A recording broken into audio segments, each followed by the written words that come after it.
Quand la mort viendra, lui diras-tu « Marhaba bik » Je t'attendais, prends-moi avec toi. Ne me laisse plus ici. Emmène-moi auprès de mon Seigneur. Pourras-tu l'attendre comme Aïssa l'a attendu, comme une bonne nouvelle, une délivrance de tout mal, une augmentation de tout bien, un repos. Lorsqu'Allah lui a dit « Ya Aïssa, inni mutawaffika, wa rafi'uka ilay, wa mutahhiruka min alladhina kafaru. » Ya Aïssa, je vais certainement mettre fin à ta vie terrestre, t'élever vers moi et te débarrasser de ceux qui n'ont pas cru. Quand la mort viendra, auras-tu changé ton regard vis-à-vis d'elle? La verras-tu différemment? Non pas comme une fin brutale, mais comme une suite pleine de sens. Une douceur salutaire, venue te libérer des mensonges, de l'oppression, de la tyrannie. Et si on arrêtait de la voir comme tout le monde? Si on la regardait avec l'œil de la foi, te dirais-tu que finalement la mort sauve la vie, qu'elle rend immortelle et qu'après tout, elle nous délivre même de la pensée de la mort? Qu'en penses-tu? Quand elle viendra te chercher, partiras-tu vers l'inconnu ou vers un monde que tu connais déjà, que tu retrouves? Ce sera un départ ou un retour. Tu seras seul à partir, mais est-ce pour demeurer dans la solitude et l'éloignement? Non. Dans la mort, il y a beaucoup plus de rencontres que de séparations. La vie nous éloigne davantage des êtres que ne le fait la mort. Quel devrait être l'état d'esprit de celui qui a accompli sa mission et qui rentre chez lui? وَيَنْقَلِبُ إِلَىٰ أَهْلِهِ مَسْرُورًا. Il retournera réjoui auprès de sa famille. Pourtant, la mort fait peur à la plupart d'entre nous. Est-ce ton cas? Beaucoup de personnes aimeraient même partir avant leurs proches pour ne pas hériter de leur absence. Et si on changeait de paradigme et qu'on se représentait la mort à l'aune de la vie éternelle qu'Allah nous a promis? À quoi servirait donc de la fuir? قُلْ إِنَّ الْمَوْتَ الَّذِي تَفِرُّونَ مِنْهُ فَإِنَّهُ مُلَاقِيكُمْ ثُمَّ تُرَدُّونَ إِلَى عَالِمِ الْغَيْبِ وَالشَّهَادَةِ. La mort que vous fuyez va certes vous rencontrer. Ensuite, vous serez ramenés à celui qui connaît parfaitement le monde invisible et le monde visible. Et s'il ne faut pas la fuir, pourquoi donc en avoir peur? En avoir peur, c'est vivre dans le déni de la réalité. La mort est une promesse. Tu y passeras tôt ou tard. C'est la loi. Et puisqu'elle est inévitable, accepte-la. Lâche prise. Inutile de résister au décret divin. Ne pas en avoir peur n'incite pas à tenter à sa vie. C'est plutôt le contraire. C'est la peur qui pousse à la mort. Penser à la fin est un état d'âme qui nous élève. Après tout, c'est elle qui nous donne une existence. Elle nous aide à vivre pleinement dans ce monde et au-delà, là où la vie dépasse l'entendement, là où on vit vraiment, à 100%, sans faux semblant. N'est-ce pas? Est-ce que ton enfance est vraiment morte? Ta jeunesse est-elle vraiment morte? Ces étapes que tu as franchies sont présentes. Elles sont en toi. Elles font de toi ce que tu es aujourd'hui. Et quand tu partiras, la vie sera toujours en toi. Tu l'auras juste dépassée. Et si la mort n'était qu'un mot?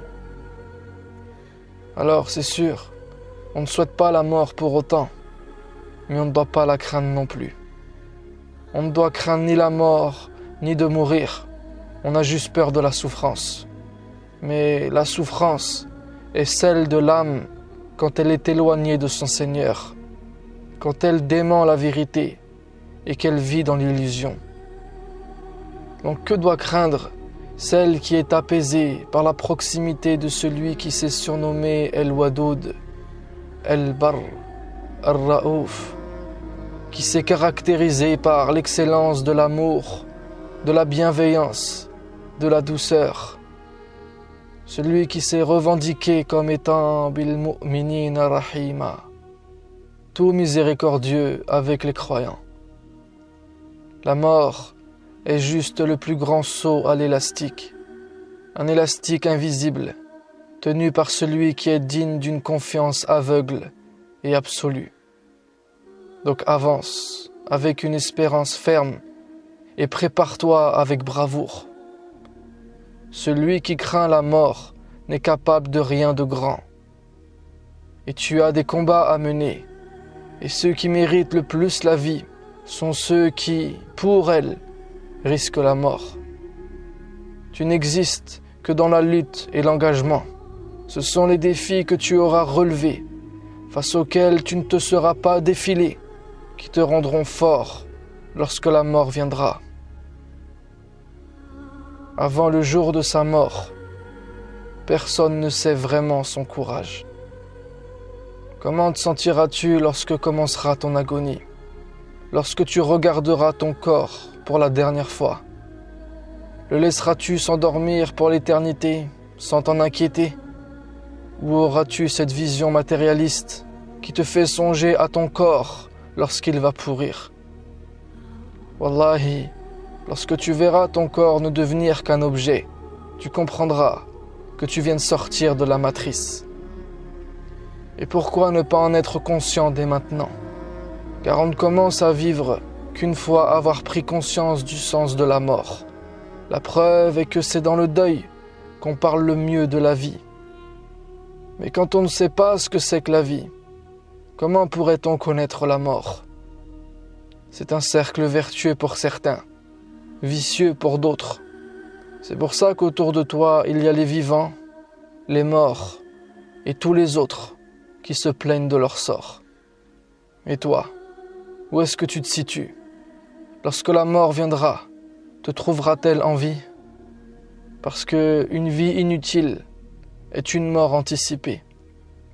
Donc le temps qui reste doit être consacré à la bonté, à être une belle personne qui aide les autres, car la bienfaisance sincère et désintéressée aura toujours un effet boomerang. As-tu choisi définitivement ce chemin? Vas-tu vivre jusqu'à ta mort? Ça, c'est une vraie question. Et c'est dans l'interrogation qu'on apprend. Donc plutôt que de combattre la mort, tu devrais apprendre à vivre. Plutôt que de vouloir chasser la mort de ton esprit, tu devrais penser à vivre jusqu'à ton dernier souffle, jusqu'à ce que la mort vienne et que tu puisses recevoir un affermissement de la part d'Allah qui te permettra de vivre ces derniers instants calmement, en toute quiétude, sans le moindre tourment, puis d'être emmené auprès du Seigneur des temps et des espaces pour qu'il te bénisse, qu'il te gracie et qu'il t'entoure de son amour. Lui souriras-tu? Ou seras-tu comme beaucoup de ces gens qui, ayant négligé la vie, mourront comme des miséreux, pleins de remords, suppliant la mort de les laisser encore sur terre pour accomplir une bonne action? Mais la mort obéit à un ordre concernant un terme qui a été fixé. On ne peut ni la corrompre, ni la négocier. Alors, malgré leur résistance, leurs corps seront enterrés. Leurs âmes seront déterrées, et avec elles, tout ce qu'ils avaient enfoui comme secret, comme rejet, comme refus, tout ce qu'ils avaient ajourné, tout ce qu'ils avaient délaissé. Ils se retrouveront avec tout ce qu'ils avaient emmagasiné au fond d'eux. La mort leur rendra l'appareil de leur réalité intérieure. Il ne sortira de leur trépas que de la colère, de la sévérité, des reproches. Et après les affres de la mort, ils ressentiront toutes les horreurs de l'enfer. Voilà le sort de ceux qui vivent de cruauté, de tromperie, de mensonges, qui sèment la haine, récoltent la violence et la vengeance. Dieu ne fait du tort à quiconque, à nous nos œuvres et à lui la justice.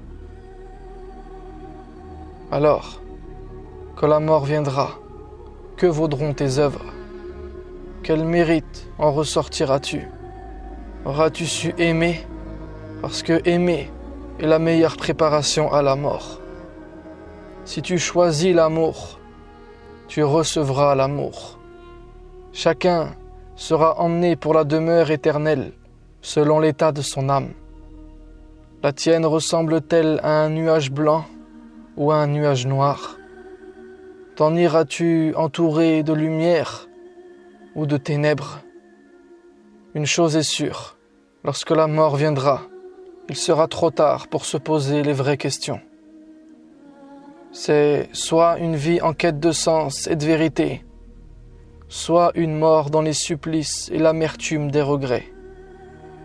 Qu'auras-tu choisi lorsque la mort viendra? Sur ce, je te dis à la prochaine vidéo, Inch'Allah. Merci d'avoir écouté. Si ça t'a plu, je t'invite à laisser ton avis en commentaire, à aimer la vidéo et à la partager autour de toi. Ça ne te prendra que quelques secondes, mais c'est le meilleur moyen de soutenir mon contenu. Pour ne rien rater des prochaines publications, abonne-toi et active la cloche des notifications. Et si tu veux aller plus loin, tu peux t'abonner à mes mails privés. Un contenu écrit, court, régulier et original que tu recevras directement dans ta boîte de réception. C'est totalement gratuit et tu peux te désinscrire à tout moment. Tous les liens sont dans la description sous la vidéo. On reste ensemble, Inch'Allah.